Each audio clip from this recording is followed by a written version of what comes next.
Yo l'équipe, c'est Alexis, j'espère que vous allez bien les mecs. On se retrouve aujourd'hui comme tu l'as constaté au titre pour la vidéo Actu Foot de la semaine. Comme toujours, Poste bleu, poste bleu, poste bleu, poste bleu, poste bleu. on va pas perdre plus de temps que ça et directement commencer par parler tout d'abord du match entre l'AS Saint-Etienne et l'Olympique Lyonnais qui s'est déroulé la semaine dernière. Donc la semaine dernière, ouais, c'est vrai que ça monte à il y a pas mal de temps et vous êtes déjà tous au courant de ce qui s'est passé, mais comme j'ai pas eu l'occasion de vous en parler, je vais directement remédier à ça, puisque quand même ce qui s'est passé, c'est assez dingue. Alors les supporters stéphanois, vous me direz ce que vous avez retenu entre la défaite 5-0, l'humiliation 5-0 on peut dire, et la célébration de Nabil Fekir, qu'est-ce qui était plus insultant?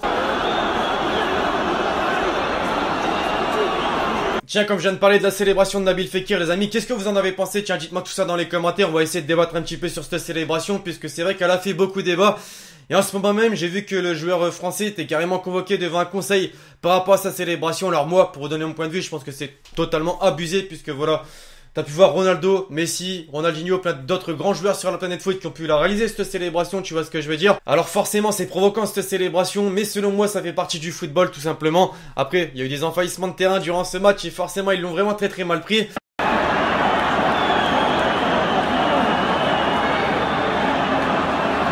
Un derby qui est rentré dans l'histoire et maintenant j'ai envie de vous dire qu'est-ce que ça donne au niveau du classement de la Ligue 1 désormais les amis. On va directement y jeter un petit coup d'œil. Les Stéphanois tout logiquement avec cette défaite piétinent un petit peu en Ligue 1 les amis, ça se retrouve 6ème.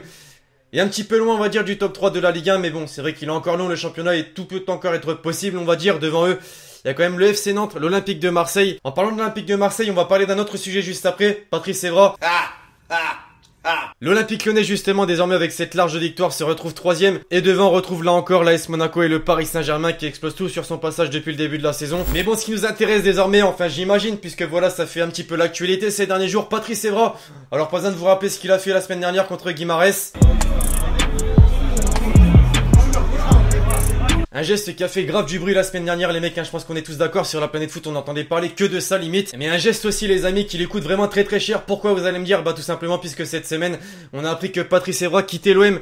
Définitivement, Patrice Evra et le club phocéen ont décidé de mettre fin à leur collaboration. Voilà, j'ai cité la presse, mais on a compris que Patrice Evra, en gros, sa carrière, c'est un petit peu fini. Alors, je sais pas du tout s'il va rejoindre un autre club ou mettre un terme définitivement à sa carrière.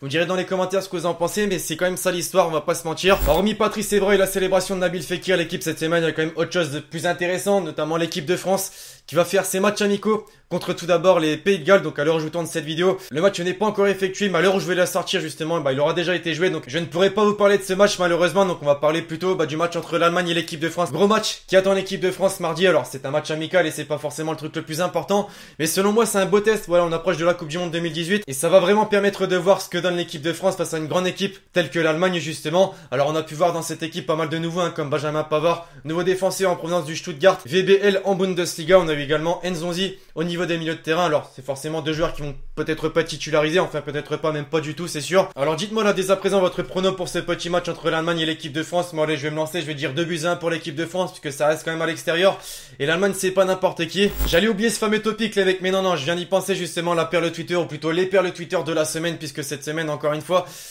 je ne vous ai pas mis qu'un seul tweet, non, puisqu'encore une fois, il y en a pas mal qui m'ont mis à terre et je me devais de vous en faire une petite compilation. Vous me direz lequel vous avez préféré de tweets parmi cette compilation, justement.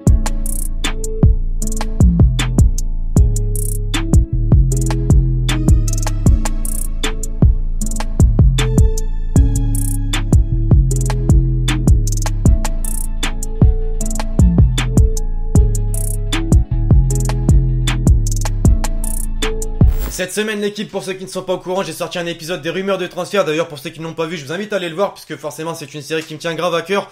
Et ça me ferait plaisir que vous alliez la voir justement. Qu'est-ce que j'ai dit dans cette série les mecs? Que le Real Madrid est en train de préparer l'après Cristiano Ronaldo. Il va tenter le coup pour Neymar. Neymar les amis, c'est vrai que ça peut paraître assez dingue puisque forcément il a joué au Barça. Et tu peux pas trop croire on va dire à ce genre de transfert. Mais il y a pas mal de choses qui peuvent laisser penser que c'est possible tout simplement selon moi. D'une part c'est qu'il est selon la presse en ce moment en clash avec Unai Emery et même n'aime pas trop la façon de vivre du côté de Paris. Autre raison qui peut laisser penser que c'est possible les mecs, c'est également Ronaldo R9. Pour ceux qui se souviennent, il avait pu jouer pour le Barça et après avait rejoint le Real Madrid. Mais bon c'est vrai qu'il y a d'autres points qui peut laisser penser que ce n'est pas possible ce genre de transfert les amis, c'est tout simplement car il a rejoint le Paris Saint-Germain il y a moins d'un an pour une somme de 222 millions d'euros. Il a signé un contrat et ça m'étonnerait que le Paris Saint-Germain et les dirigeants le laissent partir justement. Alors selon moi, je vais pas vous mentir, c'est infaisable ce transfert, mais il y a quand même Sergio Ramos, défenseur central du Real Madrid, qui a été questionné cette semaine en conférence de presse. On lui a révélé cette rumeur Neymar l'envoyant du côté du Real Madrid et voilà ce qu'il a répondu. Neymar, je le ferai signer sans aucun doute possible. Je lui ai déjà ouvert la porte si jamais il souhaite venir en décembre. Alors faisable ou non, Dites-moi tout ça dans les commentaires. On passe au top but de la semaine désormais l'équipe.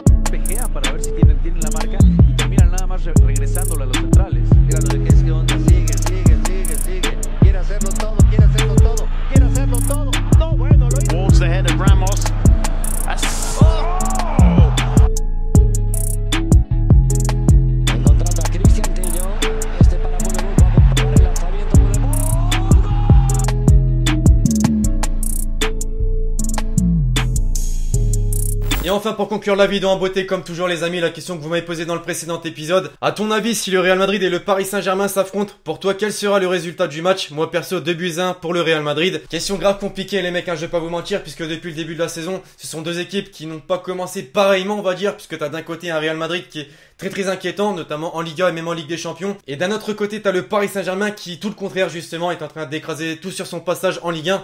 Et en Ligue des Champions, la même chose. C'est la seule équipe qui n'a pas encaissé de but jusqu'ici et c'est la seule équipe, on va dire, à mettre d'aussi gros scores. Maintenant, pour répondre à ta question, je dirais que ça peut terminer en match nul et se terminer en prolongation, voire même au tir au but. Allez, je vais dire victoire du Paris Saint-Germain contre le Real Madrid, je pense que c'est faisable. Enfin bref, l'équipe, l'épisode d'aujourd'hui touche désormais à sa fin. Vous me direz ce que vous avez pensé des différents sujets que j'ai pu traiter dans la vidéo. Vous n'oubliez pas non plus de me poser la question avec l'hashtag Lexinews pour le prochain épisode. Je compte sur vous pour lâcher le gros pouce bleu comme toujours sur la vidéo si elle vous a plu. Et donc d'ici là, je vous dis à la prochaine pour une nouvelle vidéo. C'était Lexchi.